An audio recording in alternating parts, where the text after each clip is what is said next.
Hubungan antar regulasi, hierarki dan hubungan antar regulasi.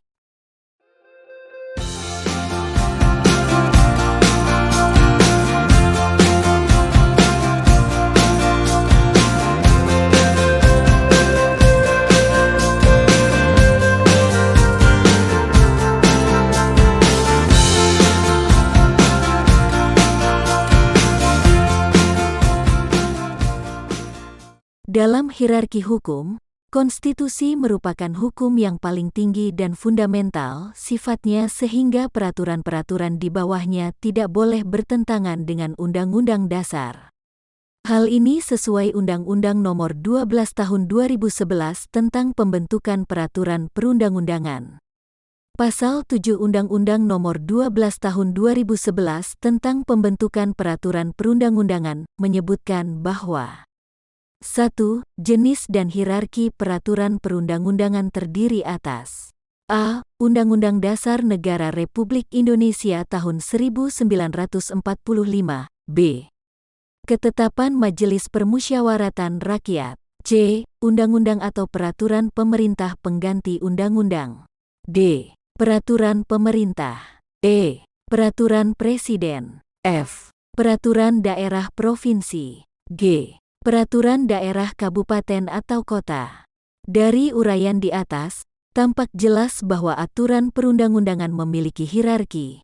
Dari UUD 1945 hingga peraturan daerah kabupaten, kota.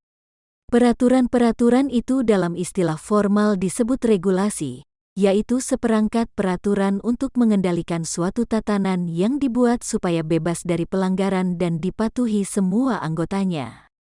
Regulasi berasal dari berbagai sumber, tetapi bentuk yang paling umum adalah regulasi pemerintah. Peraturan pemerintah adalah perpanjangan dari undang-undang. Contoh kasus hierarki dan hubungan antar regulasi. Regulasi undang-undang tidak hanya menunjukkan adanya hierarki, tetapi juga ada relasi atau hubungan yang tidak boleh saling bertentangan atau tidak boleh terjadi tumpang tindih antar peraturan. Jika ini terjadi, akan terjadi kekacauan aturan yang menyebabkan kebingungan bagi warga negara. Jadi, antar peraturan atau undang-undang itu selain menunjukkan hierarki, sebagaimana tertuang dalam Pasal 7 Undang-Undang Nomor 12 Tahun 2011, juga harus harmonis dan memiliki korelasi yang positif. Sekadar contoh, untuk melihat bagaimana pola hierarki dan relasi antar peraturan yang serasi, dapat diamati pada kasus otonomi daerah. Mungkin kalian tidak sadar atau heran, mengapa sekarang banyak bermunculan tempat-tempat wisata baru di berbagai daerah. Mengapa juga setiap daerah terlihat memiliki ciri atau kekhasan masing-masing.